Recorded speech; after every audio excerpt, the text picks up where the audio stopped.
Hey guys, here at the park with the kids. I thought I would shoot a quick vid. See, I can't see here. All right.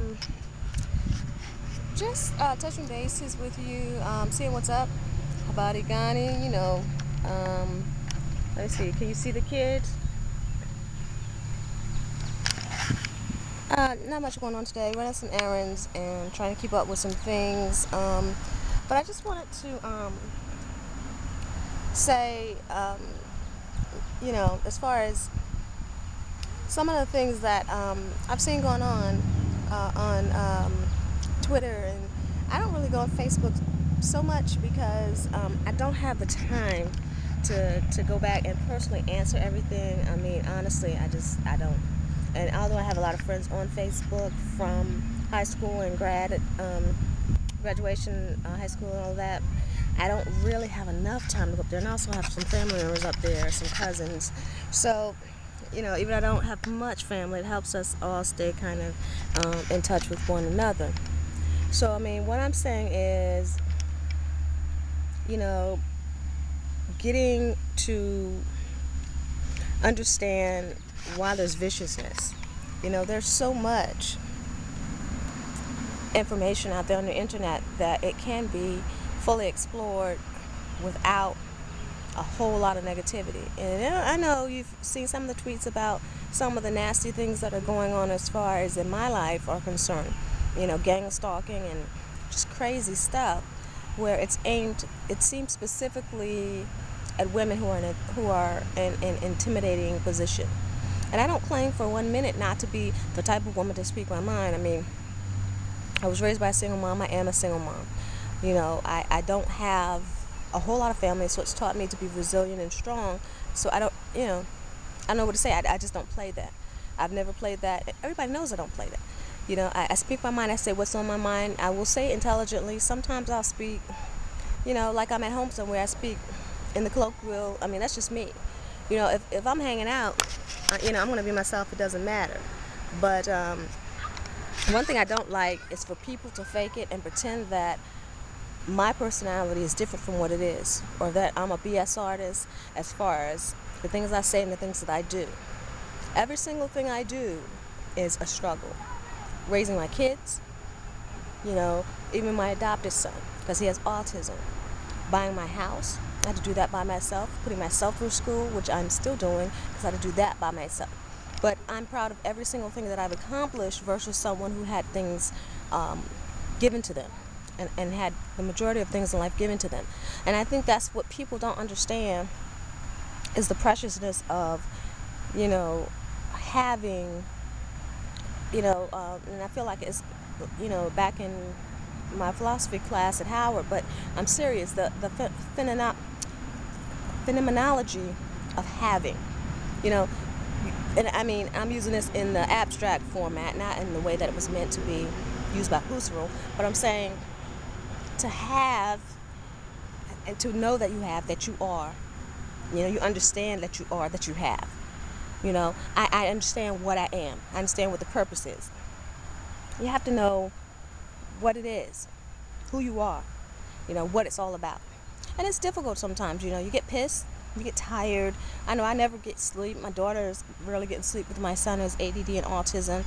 And it makes you so frustrated when you see these people who are still out there, whether they be ex-boyfriends or jealous people in the neighborhood who just have ignorance as far as their capacity, as far as intellect, or just people you see on the net who feel like they're your competition. It could be anyone. I mean, literally, from a crooked cop to a crooked, government official, to anyone who thinks that it's opportunistic to use, a black woman who's in a vulnerable position, which is why we don't like to show our vulnerability. However, there are times when we cannot afford to be running around and covering things up. For instance, I'm not going to sit down here like some women do and go out and get some guy to shack up with, go and make sure I keep up appearances at all times. Although I like nice things, if I choose not to necessarily be driving a BMW, with tinted windows everywhere I go, then I choose not to. You know what I'm saying? I'm going to drive whatever the heck that I want to drive wherever I want to go. And I don't care what it looks like. And I don't care what people think. And I don't care what type of house. If I have to flip a house and I have to stay there and rehab it, I don't care what the house looks like. Because that's me. If you're concerned about what I look like on the outside, then you are of no concern to me. And if you're concerned about how much money I have or, something other than my intellect, and my personality, then you're not the type of person that wants to be around a person like me. Not at all. Because I am very straightforward. I am, in no way joking. I do not play. I cannot stand shallow people. I can't stand people that fantasize that I'm some other woman in a Playboy calendar or something. Yeah, I look pretty nice in a bikini, but, don't step to this in a bikini because you're going to get hurt. And every freaking body knows that. Don't be trying to peep through my windows. Don't be trying to be no pervert, creeping up on my teen daughter or creeping up behind me. Don't fantasize. Fantasies are for losers. You can have a romantic side and you can let your brain, idly think of what you would like, but you can't fantasize about people who don't like you. Already know that I don't like you. And I say that in the nicest way because I cannot stand people who exhibit problems beyond, and I say this entirely truthfully, beyond mental illness. I don't think there's one person I've ever met in my life who doesn't exhibit some form of mental illness, even if it's in the minor, the minorest format.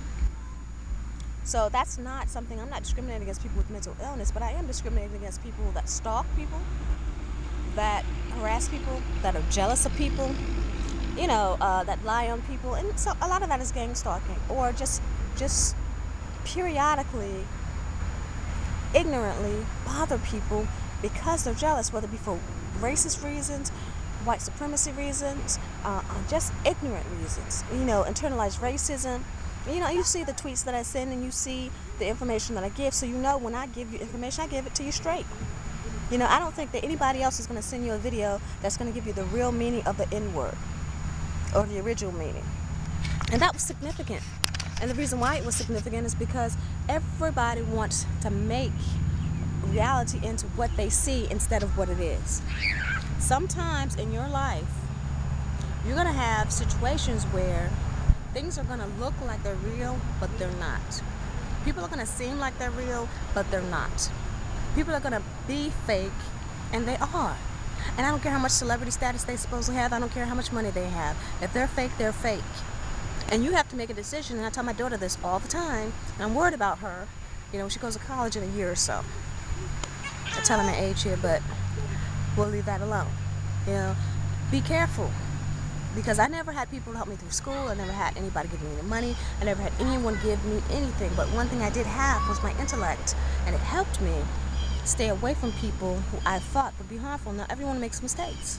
Her father, not the best choice in the world. We all make mistakes. No one is perfect. But if we learn from our mistakes, instead of letting our mistakes learn from us and then having those mistakes continue on, forever and ever and ever. Oh, okay, she didn't get it this time, I'm just going to do it again. Oh, this time, I know that worked last time, I'm just going to,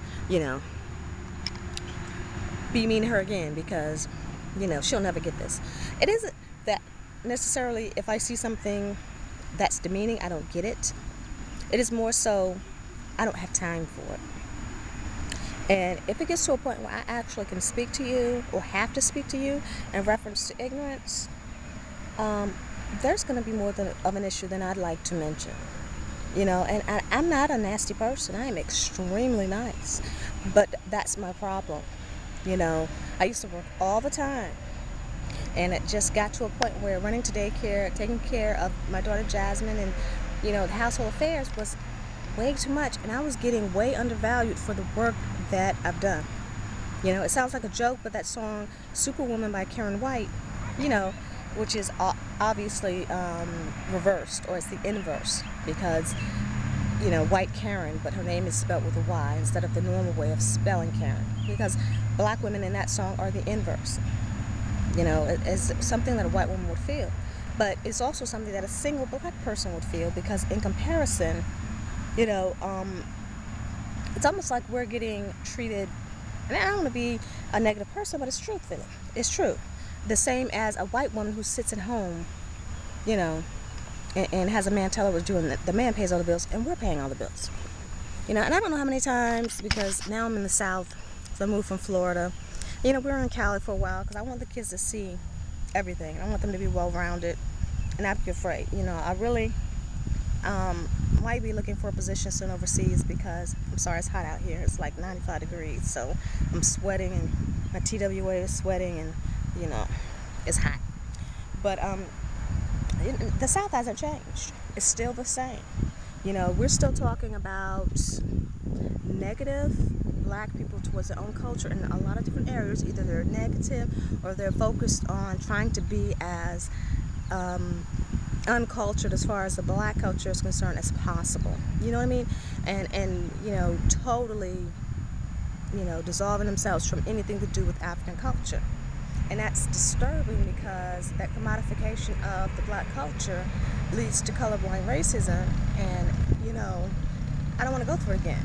Those of us who remember the 90s, even though I was in high school, you know, Fight the Power and all of that was out. Whether that be controversial, fight the power or not, if we have the power inside of us, you know, as far as actualization of DNA, I don't know. You know, I saw that YouTube video. I mean, I get what he's saying. We are the power. You know, that guy is pretty controversial. However, he's more concerned about the Boule and the Illuminati than what he is concerned about the fact that we're not realizing our potential as a black people. Yes, we know we have the power. Yes, we know we are the power. But I'm saying, if we don't know how to actualize it and we keep continually infighting and black men against black women, which is also what he's instigating, so it sort of seems like, I don't know, he seems like he's instigating. What is his name? God, I can't even think of his name. He's on a whole lot of YouTube sites, and he talks about manhood and black men actualizing their manhood. Over emasculating their manhood is how we got into this situation in the first place. Seriously. So I'm just looking at him like, you know, if this guy doesn't get it, I don't know what else to say. And you know, I've gone on a couple of his sites, and he's just quiet. And I'm not a negative person, but when he sees somebody else who's educated, you know, he backs down. So I'm like, is he instigating? Or he thinks that he's above our level. I've never seen any intellectual, whether it be Michael Dyson or Cornel West or anyone else, talk about the emasculating effect of being a man, you know, and pushing it further to further the patriarchy, which was already incorrect in the first place. It just doesn't make sense to me. So anyway, I don't know, the guy, I'm quite sure I'll think of his name later, but I can't think of his name for a reason. I put it to you that way. Sorry, the camera's moving, but my arm's getting tired. Because this is the portable camera, because again, I'm at the park, so I hope that the focus is alright. Probably not the best, plus the sun's in my eye. So anyway, I'm going to finish drinking my Starbucks, which I don't need, because coffee is the last thing you need to help actualize your DNA, but I am tired. If it's not coffee, it's ginseng and vitamins and my energy drinks. Try to stay up on it, my yogurt, pitas, which I know is white bread, but I got to have it. You know, sometimes as African American people, we get cravings. You know, and I don't care who thinks that is wrong. If I want a pita and some white bread, I want some white bread. You know, if it's barbecue chicken time, and I was telling my daughter when I was pregnant with her, boy, and I was working all the time on my lunch break, KFC used to have those barbecue chicken pieces. Whoa, delicious. You know, I used to love those whole pieces. I love that barbecue chicken at KFC. You know, you get cravings. We're not at all perfect people, and I don't think that actualizing your DNA is going to be something where you're going to be required to be a perfect person. It's just understanding who you are, and as this person was saying, you have the power. And regardless if you're a man or a woman, he tries to pretend that he's not a chauvinist and showing he's taking care of his kids and things, but I think he feels under-emasculated by that, so he's overcompensating by you know, doing whatever it is that he calls himself doing with seminars and things of that nature. But back to what I was saying, in the 90s, we had a lot of strong women, and we worked hard, but